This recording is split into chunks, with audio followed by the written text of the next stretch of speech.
Boa noite a todos e a todas. Vamos ao último painel, né, desse congresso maravilhoso. Vou convidar para compor a mesa os palestrantes. Doutora Paula Pessoa, professora de Direito da Universidade de Brasília, pesquisadora de Direito Processual.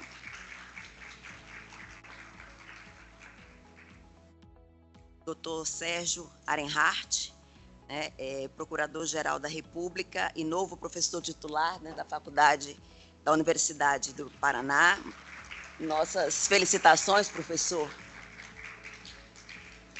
E o debatedor também, o Hélio Antunes Carlos, defensor público, mestre em Direito Processual pela UFES e diretor da Escola Superior da Defensoria. Professor, o senhor está com a palavra. Muito obrigado. Então, eu queria inicialmente agradecer muito o convite para estar com vocês, ainda que remotamente, nesse congresso extraordinário. Eu quero agradecer demais ao professor Hermes Zanetti Júnior e Marcela Abelha Rodrigues pelo convite que me fizeram, ao Ministério Público do Espírito Santo pela oportunidade e pela possibilidade de estar com vocês nessa tarde. Quero pedir desculpas por não estar presencialmente aí. Infelizmente, eu tinha um outro evento já agendado, mas eu não podia deixar de faltar a esse momento e não podia deixar também de aceitar esse convite feito pelo meu querido professor Hermes Zanetti Júnior, que inclusive mexeu no meu currículo para botar o professor titular ali, que não era alguma coisa que devia estar constando nesse momento. Mas o fato é que eu fico muito contente, muito feliz pela possibilidade, pela ocasião de estar com vocês, de estar com grandes especialistas no processo coletivo e de estar com grandes amigos que eu fiz, tanto por conta do processo coletivo, como por conta da academia e do direito processual de modo geral. Então, quero agradecer demais a oportunidade que eu tenho. Vocês são pessoas extraordinárias e realmente eu sinto muito por não poder estar presente com vocês nessa tarde de hoje. Queria saudar toda a mesa, faço isso na pessoa da minha querida amiga, a professora Paula, que está aí, uma querida amiga que faz tempo também que eu não vejo e que tenho muita saudade de revê-la lá no Paraná, quando ela ainda estudava, fazia sua pós-graduação no Paraná. E para não falar demais sobre esses agradecimentos, eu só quero dizer da alegria que tenho, mais uma vez, de debater os temas do processo coletivo com os amigos brasileiros, com os amigos estrangeiros. A minha ideia, em linhas muito rápidas, até por conta do tempo que a gente tem, é falar um pouquinho sobre as grandes dificuldades que eu vejo no campo da autocomposição e do modelo multiportas de forma geral, aplicável para o sistema do processo coletivo. Eu, inicialmente, gostaria de salientar, e eu acho que esse é um dado muito importante, lembrar que o próprio Código Modelo para a Iberoamérica de processos coletivos emprega algumas alternativas que são próprias do regime de autocomposição e que, ainda hoje, podem produzir importantes soluções e importantes ferramentas para a nossa atividade. Para começo, o Código prevê expressamente uma audiência de autocomposição, uma audiência que autoriza o emprego de técnicas autocompositivas e, em particular, uma técnica que ainda é muito pouco empregada dentro do modelo brasileiro, que é a avaliação de terceiro imparcial. A possibilidade de que alguém faça um juízo prévio a respeito de como aquela questão coletiva pode ser examinada e pode ser resolvida, um juízo que é sigiloso para as partes, que possa, a partir daí, estimular o emprego de técnicas autocompositivas. Acho que essa é uma ferramenta que foi prevista no Código Modelo, é trabalhada pelos autores que pensam a autocomposição dentro do direito processual brasileiro, mas é muito pouco empregada dentro do direito processual, pelo menos do direito processual coletivo brasileiro. É uma técnica interessante e que talvez possa auxiliar mais em pontos em que as outras formas de autocomposição a respeito do tema, por exemplo, a mediação e outras técnicas semelhantes, acabam tendo muitas falhas dentro dos mecanismos autocompositivos empregados dentro do direito brasileiro. Dentre essas previsões, dentre esses mecanismos, e para tentar expor um pouquinho das suas falhas à luz daquilo que acontece dentro do direito brasileiro, eu gostaria de recordar, e acho que esse é um ponto importante, alguns exemplos daquilo que nós temos vivenciado ao longo desses últimos tempos na matéria da autocomposição, né? E faço isso através da experiência minha própria de Ministério Público. Eu também sou do Ministério Público, embora do Ministério Federal, e algumas questões que, volta e meia, nós vemos no campo do Ministério Público Federal, põem em grande dúvida a nossa capacidade de promover medidas autocompositivas. E eu vou dar um exemplo de um fato que aconteceu comigo recentemente. Nem é propriamente uma tutela coletiva clássica, é num caso de improbidade administrativa. Mas, como todos sabemos, as alterações promovidas pela lei de improbidade administrativa autorizam que a gente possa fazer negociações no campo da tutela coletiva em relação a esse assunto, e foi justamente o que aconteceu num caso. O réu de uma ação de improbidade administrativa peticiona no tribunal, no TRF da 4ª Região, dizendo: eu quero fazer um acordo de não persecução civil, eu quero fazer uma autocomposição civil para paralisar essa ação de improbidade administrativa. E o processo estava comigo. Eu estou acostumado a fazer recurso, eu estou acostumado a fazer parecer, mas eu não estou acostumado a fazer acordo coletivo lá no tribunal. Mas, para piorar a coisa, e esse acho que é o maior obstáculo que hoje em dia nós vemos, a forma como no Ministério Público Federal nós estamos autorizados a fazer a autocomposição coletiva é praticamente uma amarra tão grande que inviabiliza qualquer possibilidade concreta de que, de fato, haja um acordo coletivo em relação a esse tipo de matéria. Há a necessidade, em primeiro lugar, da recomposição integral do dano, isso até seria necessário mesmo, mas quanto às outras cláusulas previstas para esse tipo de autocomposição, há praticamente uma incerteza absoluta de quais são os limites em que nós estamos autorizados a transigir. E isso me leva, a meu ver, ao grande problema dos métodos de autocomposição no campo coletivo, que é, como nós não somos os titulares do direito, nós precisamos de um ferramental, nós precisamos de toda uma teoria própria para entender qual é o grau de disponibilidade de um direito que nós, autores coletivos, autores exponenciais, podemos ter, podemos utilizar, qual é o grau de disponibilidade que o próprio direito permite dentro das circunstâncias concretas e em que circunstâncias, ou eu chamaria, em que ambiente um acordo coletivo é adequado para uma solução de uma controvérsia que envolva interesses, sejam meta-individuais, sejam interesses individuais homogêneos. E nesse ponto, e eu sei que houve uma grande discussão a respeito do assunto há pouco tempo atrás aí, mas eu acho que há sim uma utilidade em nós traçarmos aqui uma diferença importante entre a maneira como nós pensamos as técnicas autocompositivas em relação a direitos individuais de massa e a maneira como nós enxergamos as técnicas autocompositivas em relação a direitos meta-individuais. Por quê? Porque no caso dos direitos individuais homogêneos, nos casos dos direitos individuais de massa, fato é que há titulares do direito, titulares que poderiam ajuizar demandas individuais sobre o tema e poderiam, em tese, formular um acordo também individual em relação àquele assunto. Aliás, a nossa lei, a lei brasileira de mediação, tem inclusive uma cláusula expressa, uma regra expressa, que permite ou que discute exatamente o caso de uma autocomposição coletiva sobre direitos individuais homogêneos em acordos de adesão envolvendo o poder público.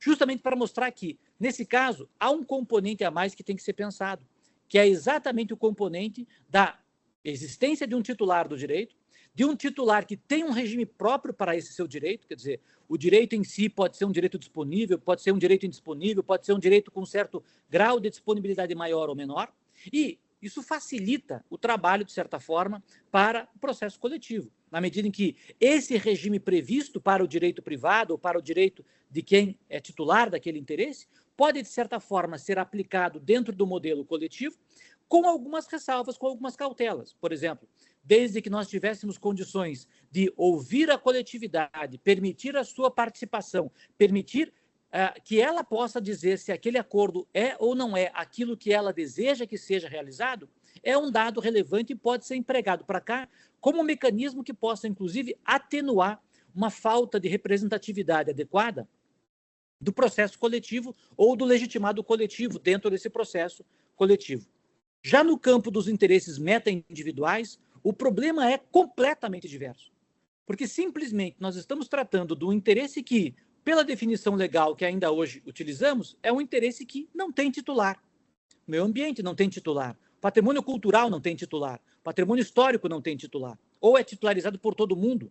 E, portanto, a partir da lógica de que há um interesse que pertença à coletividade, a todos nós, ou não pertença a ninguém, falta para nós instrumentos para pensar de forma adequada a tutela autocompositiva.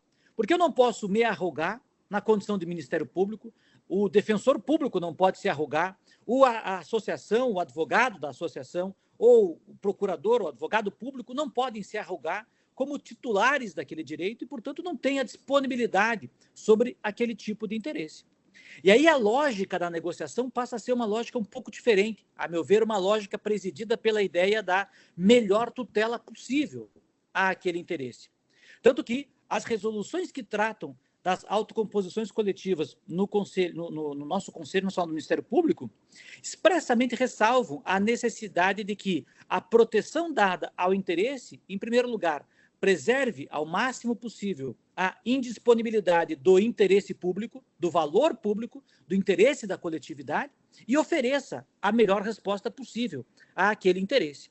E para que nós saibamos qual é esse valor coletivo, qual é essa possibilidade da melhor tutela possível e da melhor forma de preservar esse interesse público, é que nós temos uma grande dificuldade em passar essa ponte e criar técnicas, criar mecanismos que permitam entender, em primeiro lugar, qual foi o melhor acordo possível, qual foi a possibilidade melhor que nós tivemos de encontrar uma solução autocompositiva para aquele problema e até que ponto seria viável que um outro colegitimado tivesse condições de, dentro de outras circunstâncias, com outras informações, chegasse a algum outro tipo de solução para aquela questão. Há, para isso, a meu ver, algumas preocupações que são muitíssimo importantes. E como meu tempo é curto, eu vou simplesmente enunciá-las, porque eu acho que elas são, de fato, importantíssimas para que a gente possa pensar esse tipo de técnica. Em primeiro lugar, é necessário que nós tenhamos sempre a informação adequada para que haja uma negociação coletiva eficiente. Não é possível que nós entremos numa negociação com o nosso conhecimento clássico, com a nossa visão clássica a respeito da autocomposição, como se fosse possível nos comunicarmos com o titular do direito e escolhermos juntos qual é a melhor solução para o problema. O professor Abraham Chase, um dos grandes expoentes no campo daquilo que hoje nós chamamos de processo estrutural, dizia expressamente isso, que a falta de um conhecimento adequado para a negociação no campo coletivo envolvendo o poder público transforma os sujeitos envolvidos na negociação em sujeitos imbuídos meramente de achismos, meramente de imaginários a respeito daquilo que seria a solução mais adequada para o problema. E esse, a meu ver, é um dado muito importante. O segundo problema que, a meu ver, também é importante, é o problema de que, muitas vezes, no modelo brasileiro, nós estamos acostumados a pensar a autocomposição como a técnica menos pior de solução do problema, e não a melhor de solução do problema. O professor Mancuso, há muitos anos, dizia: infelizmente, no modelo brasileiro, nós temos essa tendência, uma tendência retratada, inclusive, para quem faz a análise econômica do processo em vários outros ambientes, e mesmo na esfera individual, mas isso no campo coletivo é muito grave. É grave que nós façamos um acordo porque a espera da solução final adjudicada, ela é exagerada, demorada, ela é inadequada, ela é intempestiva. O professor Marcelo Abelha Rodrigues estava comigo ainda no começo dessa semana e narrava um caso em que justamente o que se vê é isso. Envolvendo a situação do caso de Mariana, muitas pessoas, muitos indivíduos foram levados a fazer acordos abaixo do patamar que havia sido fixado para a solução coletiva, simplesmente porque não tinham perspectiva de quando é que o processo ia acabar. E isso é muito grave, porque um acordo feito nessas circunstâncias é um acordo que sempre beneficia aquele que não tem razão, sobretudo o réu que não tem razão. Na medida em que ele se sente com o poder suficiente para poder impor as condições do acordo, na medida em que ele consegue premir aqueles que não podem aguardar a solução adjudicada. Todos aqueles que trabalham com a teoria econômica do processo sempre insistem em dizer que um acordo só é adequado na medida em que aquele que não tem razão que é levado a fazer o acordo porque sabe que a solução adjudicada é pior para a sua situação. Isso é um acordo adequado. E isso no Brasil, muitas vezes, não é o que acontece. Não é pela imprevisibilidade da jurisprudência, não é pela demora mesmo das soluções adjudicadas dentro do processo civil, e também não é, muitas vezes, porque a própria estrutura nossa, seja do Ministério Público, da Defensoria Pública, dos legitimados coletivos, nos leva a uma tendência a resolver o processo e não necessariamente resolver a controvérsia que está por detrás do processo. Esse é um segundo dado que eu acho também fundamental e importante para que nós possamos pensar. E o terceiro dado que também, a meu ver, é importante, é aquilo que um professor norte-americano denomina de leilão reverso, embora numa circunstância muito peculiar, denomina de leilão reverso. Então, essa ideia de que, em certos casos, eu posso ter, por conta da existência de vários colegitimados, né, a possibilidade de que o réu coletivo, o réu comum, o réu daquela demanda coletiva, possa vir a negociar com vários colegitimados e prever ou estabelecer aquele acordo que seja mais fácil ou melhor para ele, réu, e não tanto para a coletividade, é algo que esse professor, chamado John Coffey, retrata, a meu ver, com muita sensibilidade e com muita importância. Nós, colegitimados coletivos, temos uma grande dificuldade de nos conversarmos e de estabelecermos padrões para que a nossa atuação seja mais eficiente. Por que nós agimos de forma isolada? Por que nós agimos de forma separada? Acontece, e não raras vezes acontece, que é viável que o réu possa negociar de formas diferentes acordos com os colegitimados e optar por aquele acordo que é mais benéfico para si, e o que é pior para nós todos daí, tornar, também por conta dessa representatividade, dessa legitimidade concorrente que nós temos, tornar o acordo praticamente algo sem nenhum grau de vinculatividade. Porque também não é raro no modelo brasileiro que um colegitimado faça um acordo e um outro colegitimado simplesmente ignore aquele acordo que foi celebrado e ajuize uma ação coletiva, ou ajuize uma ação coletiva em sentido diverso, ajuize uma ação coletiva pedindo muito mais, ou às vezes até, isso já aconteceu inclusive no caso da Lava Jato, usando as premissas do acordo que foi celebrado para dizer, está vendo? Eles mesmos reconhecem a sua culpa. Por isso eu quero agora uma sentença adjudicada que gere muito mais, ou dê muito mais, do que aquilo que foi estabelecido lá naquele acordo anterior. De certa forma, esse ambiente de insegurança é péssimo para nós, é péssimo também para a outra parte, e desestimula a solução autocompositiva dentro do modelo brasileiro. Então, é dentro desse ambiente, a meu ver, que é necessário, sim, cada vez mais, que nós possamos pensar um modelo autocompositivo, seja regrado, e os projetos de lei que estão em tramitação e que visam a estabelecer novos padrões para o processo coletivo brasileiro, né? Mas seja mesmo sem a necessidade desse tipo de legislação, que nós pensemos em uma atuação mais coordenada e uma atuação mais eficiente para a tutela desses interesses difusos, coletivos, no caso brasileiro, difusos, coletivos e individuais homogêneos, ou meramente coletivos e individuais homogêneos, naquela premissa do Código Ibero-Americano, né, para que a gente possa oferecer, de fato, uma tutela mais adequada no campo da autocomposição. Sem dúvida nenhuma, a autocomposição é um mecanismo extremamente útil, extremamente importante. Porém, é muito necessário que nós tenhamos a cautela de oferecer um ambiente adequado e pensemos de forma crítica a maneira pela qual nós dispomos de um interesse que é da coletividade ou que é de um grupo por nós representados dentro do processo coletivo.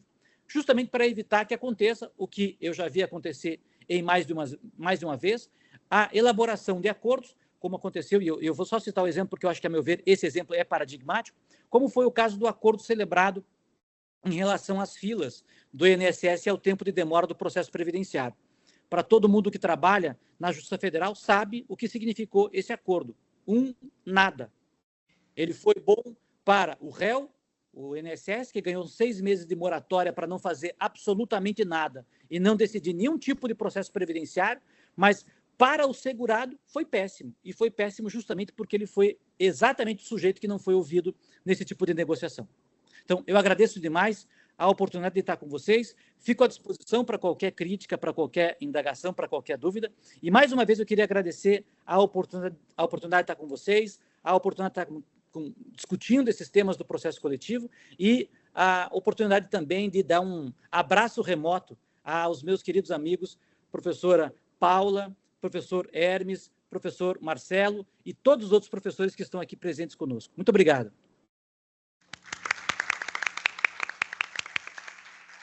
Muito obrigada, professor Sérgio. Sem delongas, vou passar logo a palavra à professora Paula.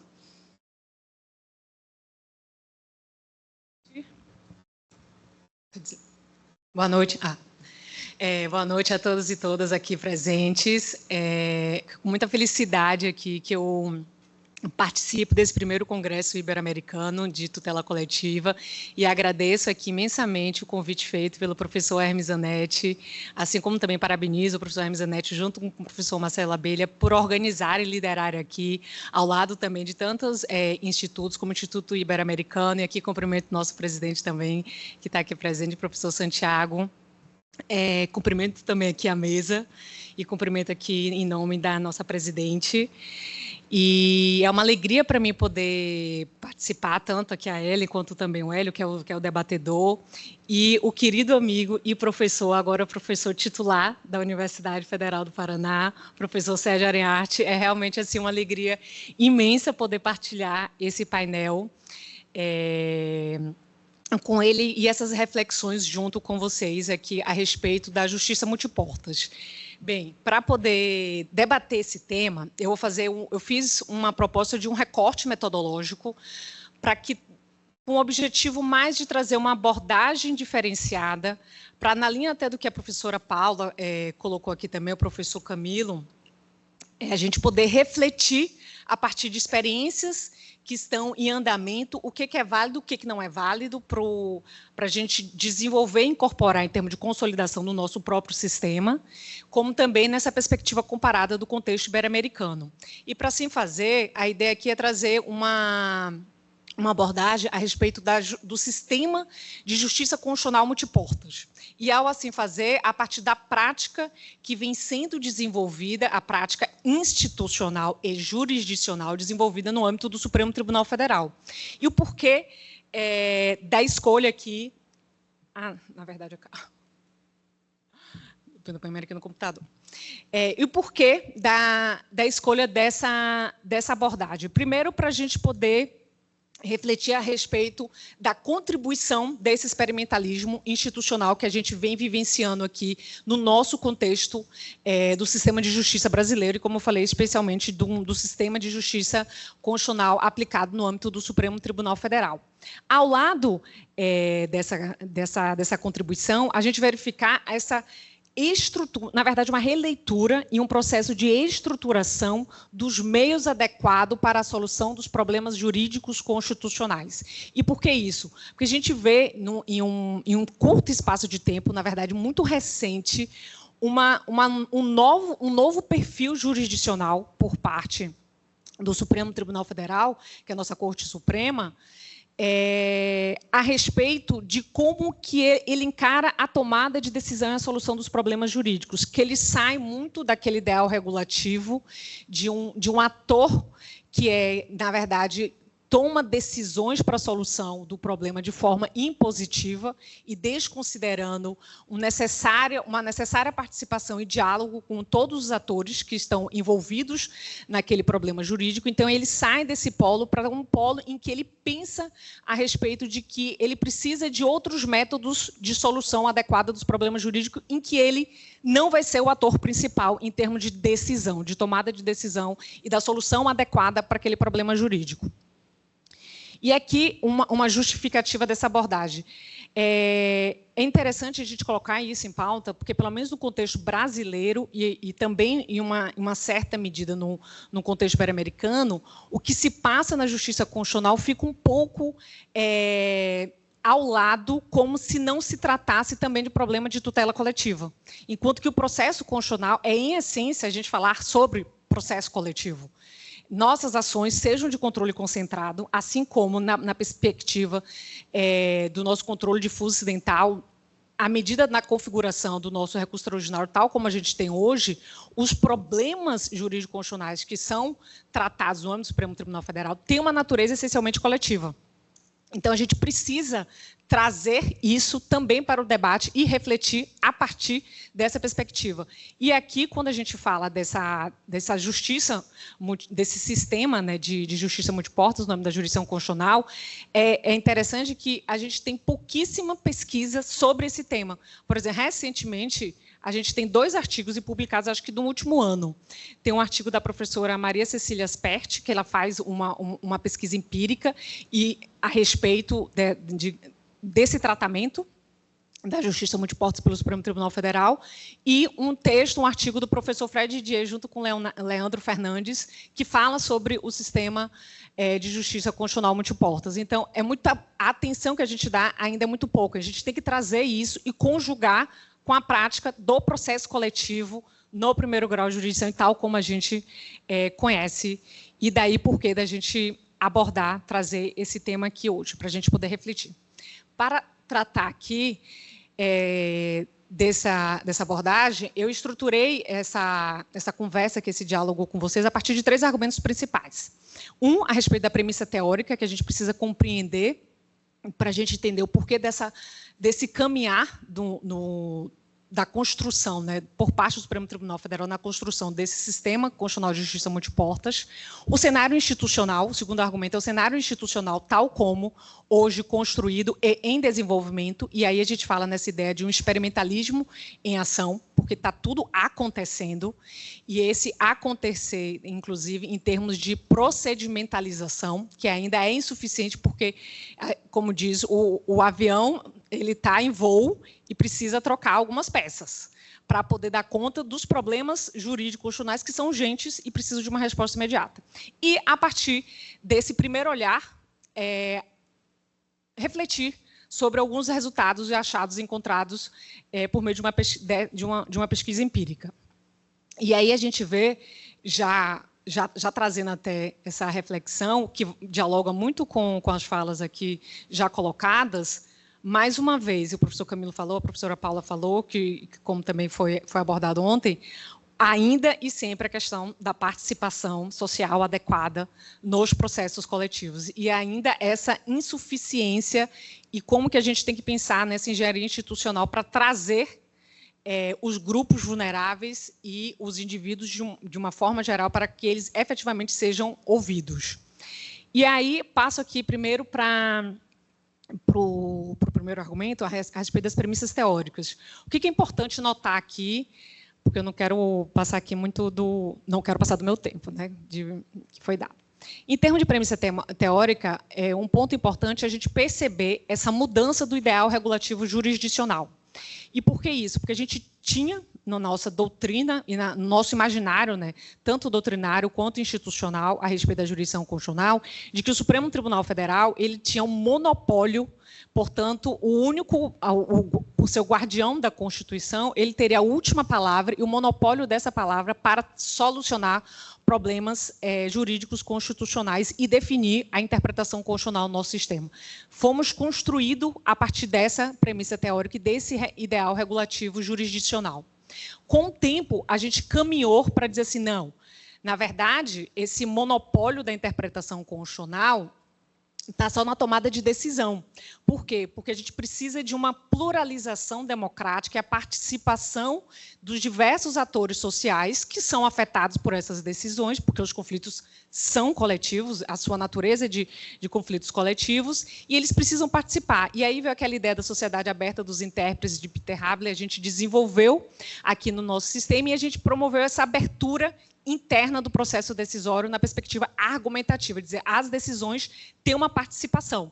E aí a gente tem as técnicas, a gente experimentou, da perspectiva legislativa e da prática do amicus curiae e da audiência pública. Vamos abrir o debate, todos participarão dessa construção da decisão, mas a decisão ainda é do Supremo Tribunal Federal, ele vai dar a última palavra, ele vai ouvir a todos, mas ele vai dar a última palavra a respeito da interpretação constitucional.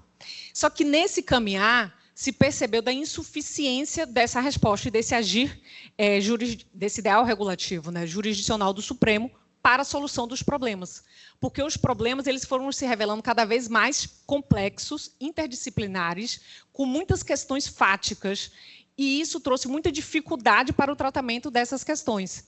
E um outro ponto é que esse ideal de pluralidade argumentativa, ele ficou muito na perspectiva da legitimidade democrática formal na participação do processo, porque tanto a amicus curiae quanto a audiência pública, em termos de metodologia de trabalho, de procedimentalização, não trouxeram as respostas mais efetivas, porque efetivamente os amicus curiae falam num processo, mas os argumentos postos não são levados em consideração na tomada de decisão, ou isso de uma forma transparente não está dito. E aí veio um momento de uma ressignificação, né? Um outro caminhar, uma outra fase por parte do Supremo para pensar em uso de outros métodos de solução adequados para o tratamento desses problemas complexos. E muito aqui caminhando em direção ao ideal do compromisso significativo. Para dizer que o Supremo ele vai abrir as portas e as vozes para os atores sociais levarem aquele problema para o tribunal, mas o tribunal ele vai abrir e chamar todos os atores envolvidos e que têm capacidade de contribuir de uma perspectiva técnica e informacional para o tratamento adequado e construir essa solução.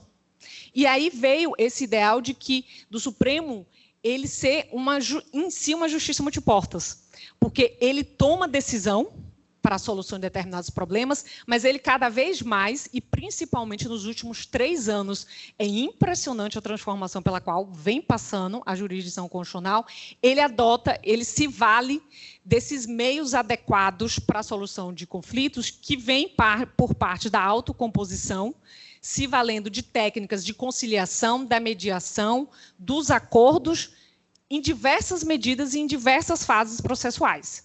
Então, a gente vê que a gente tem uma ressignificação, inclusive do próprio papel daquelas técnicas de amicus curiae e principalmente de audiência pública.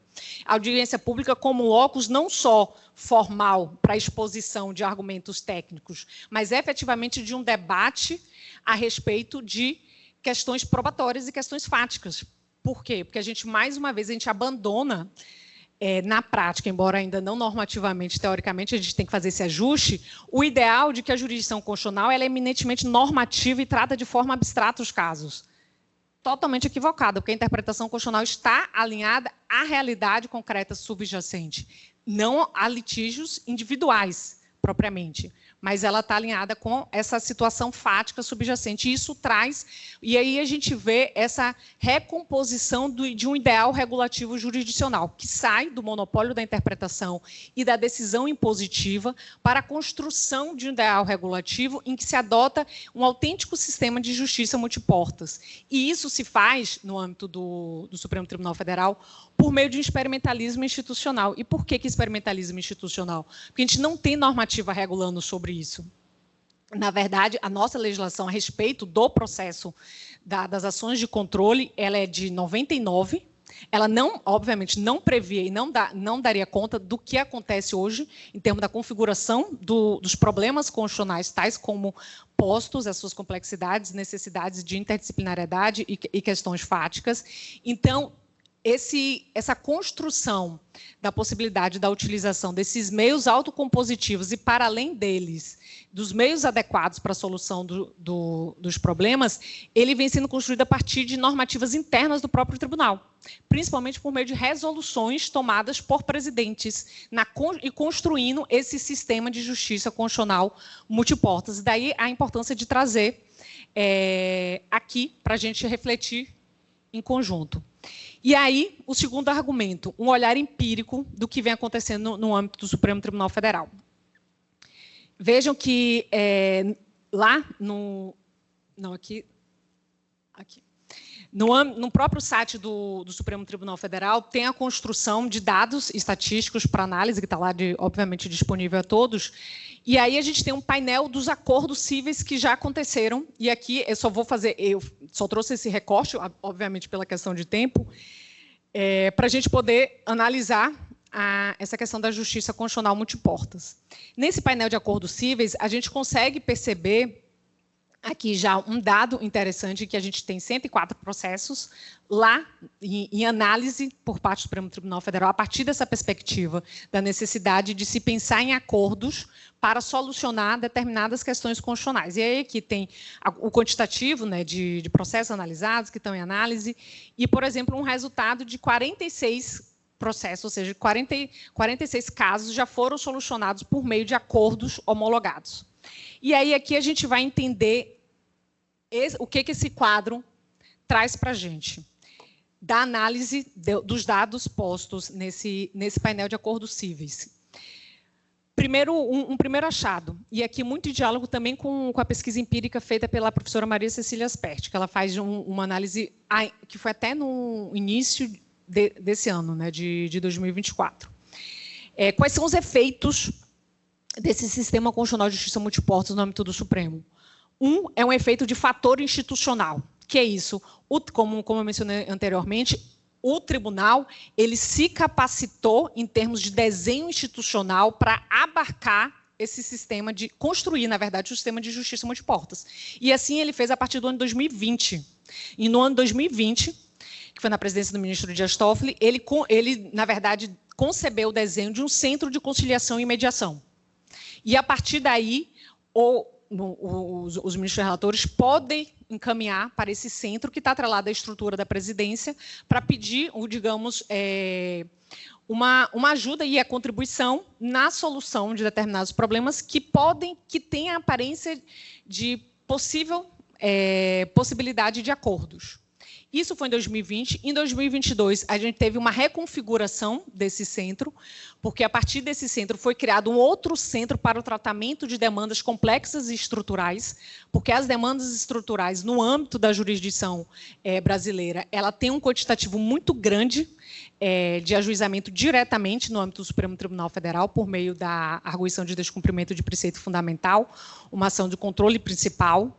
E aí o Supremo criou, em 2022, esse núcleo para tratamento dessas ações complexas, com qual objetivo? Para dar suporte para o tribunal em termos de construção das condições técnicas necessárias para as análises probatórias, para a construção de diálogos interinstitucional, de acordos de cooperação com outras instituições, outros órgãos, para que ele possa se munir com os dados importantes para aquela tomada de decisão. E em 2023, isso foi reformulado para um grande centro, que inclusive tem outros especialistas de política públicas envolvidos na construção desse centro. Quais são os tipos de problemas jurídicos que a gente tem tratados no âmbito desse sistema de justiça constitucional multiportas? Os conflitos federativos de alta complexidade técnica e impactos econômicos, as questões que envolvem políticas públicas, e aqui, quando a gente fala questões que envolvem políticas públicas, principalmente aqui a gente consegue encontrar o grupo, né, da tutela coletiva, e aí a gente vê o tratamento dessa tutela coletiva de grupo, casos complexos com grande repercussão social e econômica. É por isso que eu comentei, desde 2020, principalmente de 2021, todos os casos que têm repercussão social e econômica, que tem um tom, que tem uma necessidade de articulação e concertação federativa, foram encaminhados para esse núcleo com a proposta de que preciso que essa solução ela não venha de uma decisão única imposta por parte do tribunal. Eu preciso que sejam construídos acordos e consensos por meio de todos os atores políticos, institucionais, sociais envolvidos e afetados, e eles tomem as decisões. E essas decisões vão surgir de acordos, e para tanto, o tribunal ele se utiliza muito de audiências públicas, sessões de conciliação, e são diversas as sessões de conciliação, para poder entender o problema, e aí uma audiência também, que tem muita caracterização, audiência de contextualização, a professora Trícia Navarro, inclusive hoje, que vai estar amanhã aqui no nosso evento, ela é a juíza auxiliar que trabalha nesse núcleo no âmbito do Supremo Tribunal Federal. Então, esse núcleo ele faz sessões de conciliação, audiências de contextualização do problema, para poder estruturar um acordo. ter condições da formatação de um acordo para a solução daquele problema jurídico. E, ao lado dessa formulação desses acordos para a solução dos problemas jurídicos, os acordos também são construídos em outros momentos do processo. Em que sentido? Ele pode ser pré-processual, como também no momento posterior da tomada de decisão, mas aí o Supremo ele abre essa possibilidade da construção do acordo e de outros meios adequados para a fase da implementação da decisão. E isso é importante, porque como realmente as questões são extremamente complexas, o Supremo não tem condições adequadas, porque ele não tem capacidade institucional para poder lidar com a implementação, a fiscalização e implementação das decisões que foram tomadas. Daí a necessidade do diálogo interinstitucional por meio de cooperação por todos os agentes envolvidos. E aí, quais são as motivações para tanto? Imprescindibilidade do diálogo e da cooperação institucional para a solução do conflito, complexidade do debate a partir dessas perspectivas fáticas e jurídicas. E aí o Supremo ele se vale desses meios adequados. Seriam sessões conciliatórias, para a necessidade da construção dos diálogos e dessas sessões conciliatórias, é importante a figura que o Supremo hoje vem adotando das chamadas comissões especiais. O que são essas comissões especiais? São comissões criadas por toda uma estrutura de autoridades políticas e públicas em que elas constroem os dados técnicos necessários e como também a própria formulação do acordo para a solução do problema. Então, eles constroem a base informacional por meio dessa comissão técnica e a construção do acordo a ser homologado pelo Supremo. E isso foi muito importante para a solução de problemas de conflitos federativos, e aí a gente retoma o próprio ideal do federalismo cooperativo, que a professora Paula Sarno bem lida com esses problemas. Mas aí aqui, por conta até do adiantar da hora, um ponto, porque daí eu não estou conseguindo passar ao mesmo tempo. Um ponto importante, se avançou muito a respeito dessa construção de um sistema de justiça constitucional multiportas, com uma sofisticação muito grande, e está nessa fase de experimentalismo, porque não se tem ainda uma procedimentalização adequada, porque ainda é, digamos, insuficiente, porque é tratado por meio de resoluções. No entanto, a gente tem um gargalo aqui identificado. E esse gargalo é identificado, e é interessante, quando a gente faz uma análise qualitativa dos dados, é que, quando se trata de conflitos federativos, ou quando se trata, por exemplo, de conflitos federativos, a gente teve uma discussão a respeito da própria titularidade Fernando de Noronha, a questão da própria repartição, de como se organizar a questão do ICMS, que é o imposto com relação sobre os combustíveis, porque cada estado tinha uma proposta. Para a solução desses problemas, essas comissões técnicas que são construídas, elas são relevantes, suficientes e resolvem de forma adequada aquele conflito, aquele problema jurídico constitucional. Por quê? Porque esses problemas são altamente complexos e são problemas que envolvem uma construção de política pública, mas muito com tom político. Então, se resolve. No entanto, quando a gente vai para o grupo da questão de política pública e da tutela coletiva de grupos, aí a gente tem um problema. Por quê? Porque ainda, por mais que se pense na construção de uma participação adequada, coletiva dos grupos vulneráveis atingidos por aquele problema constitucional, a gente tem como quem participa desse debate os grandes players institucionais. Que são isso? São as associações consolidadas e o poder público e o poder político, que está nesses acordos. Basicamente, poder público está, poder político está lá. Todos os entes federados estão representados, toda a estrutura administrativa do governo está representada, e é importante, porque se trata de política pública, os dados são eles que produzem, obviamente o Supremo não tem essa capacidade institucional, e aí a ideia desse diálogo e deferência institucional.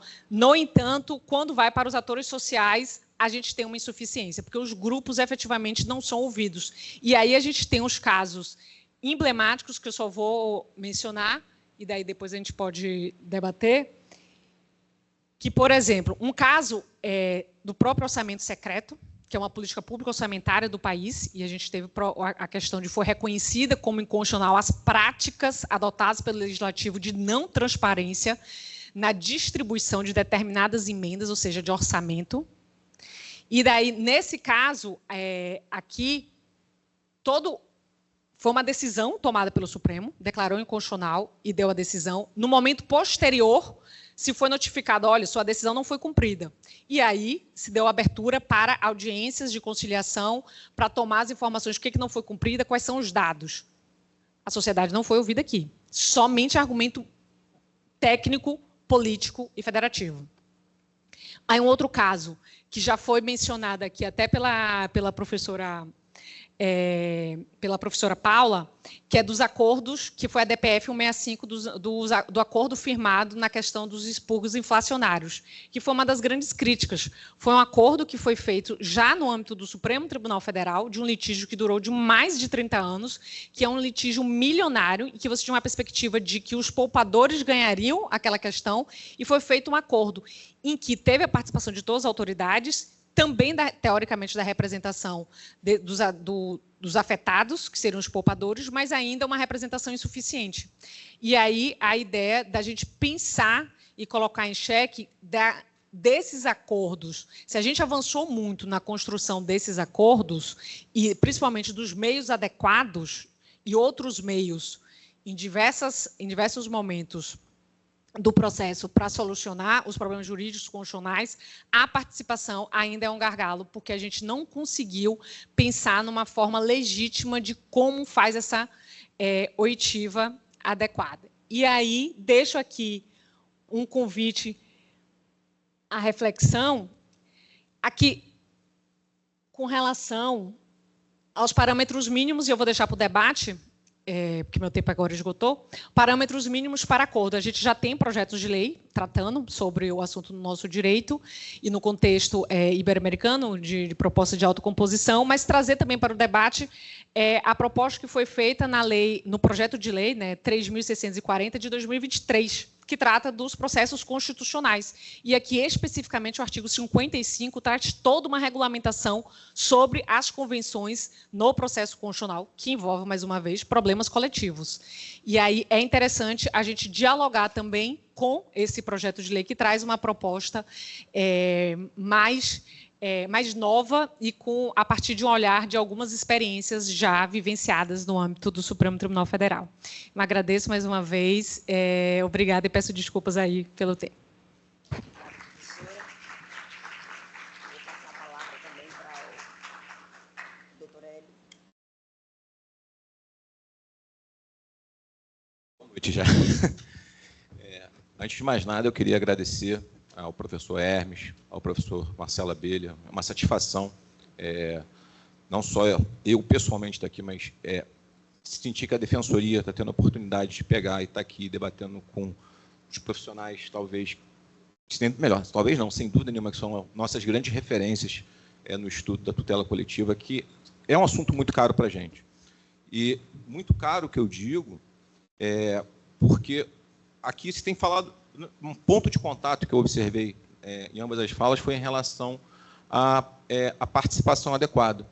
E a gente, dentro da instituição, a gente trabalha exatamente a gente trabalha com a tutela coletiva, mas a gente também trabalha com a parte individual. E compatibilizar, muitas vezes, essa situação, ela é difícil, né? Muitas vezes, até por uma questão de litigância estratégica, qual o caminho seria melhor ser adotado em determinadas situações. E aí me chamou a atenção que ambas as falas fazem referência a essa questão da participação.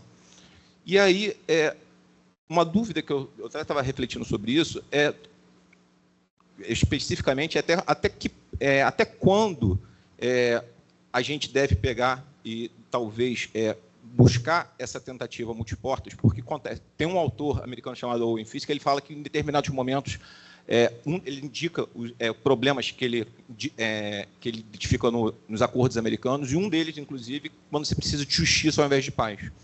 E aí vai muito de encontro do que foi dito agora, no sentido de que foram 30 anos de discussão essa questão dos expurgos inflacionários, e, de repente, vem uma decisão suspendendo para que fosse feita a autocomposição. E aí, quando a gente visualiza essa situação, a gente percebe que foram seguidas suspensões que, salvo engano, elas perduraram por 8 anos, né? Então, tipo, foram 30 mais 8, 40 anos. Ou seja, existia a legítima expectativa de que o jurisdicionado morresse antes da conclusão da questão. Então, dentro dessa ótica, inclusive, eu gostaria de saber, especialmente, se vocês acham que até que momento, quando que a gente poderia falar que essa participação, muitas vezes a gente tem que deixar esse processo prosseguir. Eu fiquei muito preocupado especificamente com esse recurso especial do Rio Grande do Sul, recurso especial 110, 549, quando fez essa junção, fez essa conexão entre a questão da tutela coletiva, determinando a suspensão dos processos individuais. Eu queria saber, em relação a vocês, se vocês acham que tem uma forma de permitir esse prosseguimento do processo, até que ponto vocês acham que é bom ou não, dentro desse processo, essa questão da tentativa de um método, que eu não vou chamar de alternativo, né, mas que muitas vezes a gente vê que exatamente por essa falta de, muitas vezes, de uma representatividade, de uma participação adequada, ela pode se mostrar muito cara. Minha preocupação com essa questão do tempo, por exemplo, ela também ficou muito clara para mim, por exemplo, também na questão do Rio Doce, que a gente observa que o problema surge em 2015, a ACP ela proposta em 2006, mas o TAC que a gente chama de TAC governança, né, que é o TAC que efetivamente veio permitir alguma participação social mais ativa, só veio em 2018. Então, tipo, durante todo esse tempo, as pessoas, está tudo sendo decidido ali e elas não têm a possibilidade de até mesmo fazer o acordo, não necessariamente prosseguir com a ação, mas até mesmo fazer um acordo de forma adequada, de forma orientada. Eu queria que vocês fizessem uma abordagem dentro do que vocês acabaram de falar. Qual é a visão de vocês sobre isso?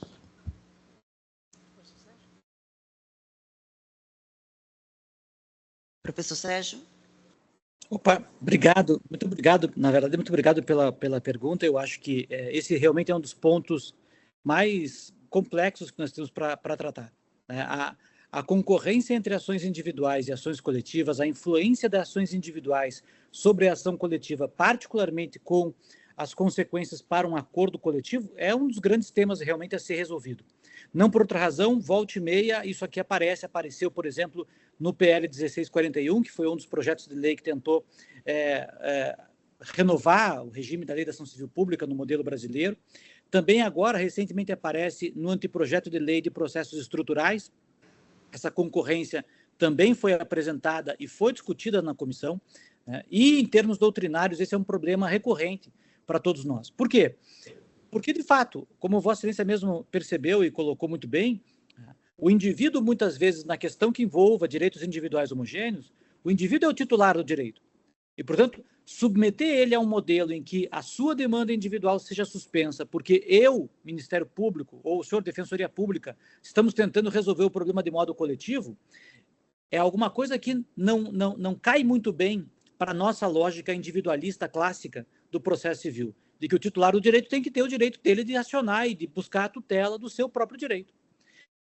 A grande questão, por outro lado, é que quando eu não promovo uma suspensão de demandas como essa, eu dificulto a resposta coletiva, porque eu estimulo as pessoas a buscarem respostas individuais e as respostas individuais justamente quebram a essência de um direito individual de massa, que é a busca da gestão adequada de recursos jurisdicionais, a tentativa de otimizar os recursos jurisdicionais, a tentativa de prestar respostas isonômicas e acesso à justiça a esses valores muitas vezes individuais.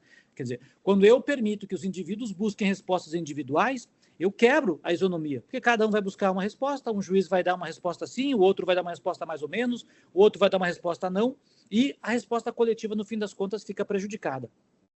Ao lado de tudo isso, há um problema teórico que é muito importante, que é o seguinte, né? Como, inclusive, o professor Camilo falou há pouquinho, No campo dos direitos individuais homogêneos, a coisa julgada ela é secundum eventum litis, ela é feita para beneficiar o indivíduo, mas não para prejudicá-lo.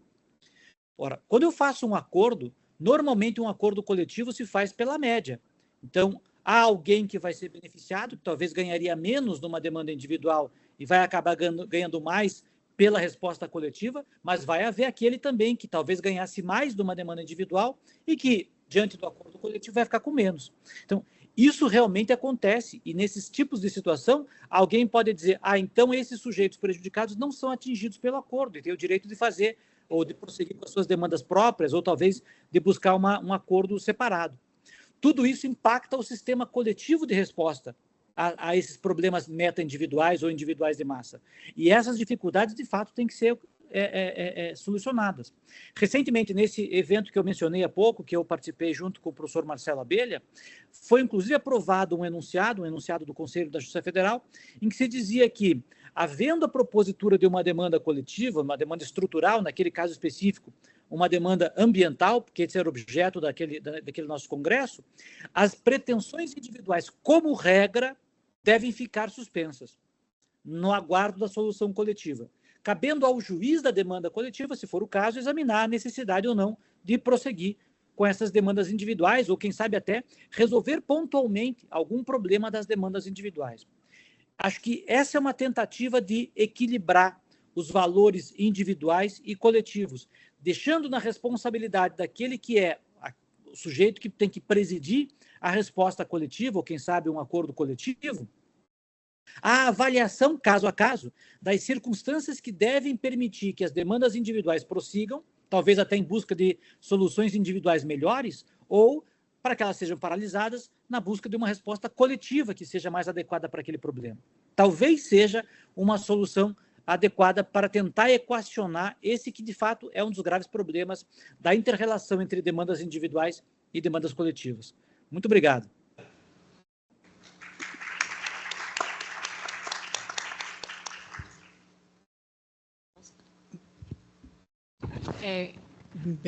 Depois da resposta do professor Sérgio, tem muito pouco a falar, só vou agregar, como tem, né, duas faces aqui, né? Nessa DPF 165 do acordo homologado dos expurgos inflacionários, como foi por adesão, o acordo foi homologado em 2018 e tinha vigência até 2020. Como a adesão foi muito pouca, porque se deixou para que individualmente se aderisse ou ficasse com o seu processo individual e solucionasse a parte, se fez um termo aditivo com novas propostas do acordo em 2020 para justamente chamar a adesão dos demais, porque não pegou aquele acordo em termos que ele não convenceu aquela proposta. Então, realmente, a solução coletiva do acordo, ela se mostrou insatisfatória e ela não deu uma resposta, porque também deixou nessa perspectiva da adesão individual. Mas, por outro lado, também tem ainda algumas dificuldades, e é um problema muito difícil, porque se você também tem um acordo em que você não tem uma participação adequada, como também foi esse o caso. Na proposta até do projeto de lei de processo constitucional, das ações de controle, uma vez feito o acordo, não tem a possibilidade de ação individual. Mas a grande questão é como a gente controlar a participação. Tá, que no projeto de lei diz que tem que ter, para a homologação do acordo, uma audiência pública necessariamente para que haja esse debate e suprir possíveis insuficiências informacionais e de representação. Talvez é um caminho a gente pensar para assegurar essa participação adequada e aí ter também um tratamento legítimo a partir dessa lógica da tutela coletiva em face do individual. Eu só agradeço e devolver a palavra ao presidente da mesa. Nós agradecemos as brilhantes palestras que foram proferidas, professora, professor, sempre um prazer ouvi-los. E a Defensoria também agradece o convite do professor, né, sempre muito sensível nessa interação, a importância da interação interinstitucional. Nós temos acompanhado também com muita preocupação essas produções, esses processos coletivos, principalmente na seara do Supremo Tribunal Federal, como aconteceu agora no tema 1, 2, 3, 4 e 6, onde houve uma ampliação, né, objetiva da temática que ia ser discutida e não houve sequer a participação de um só interessado, apenas a participação do Estado.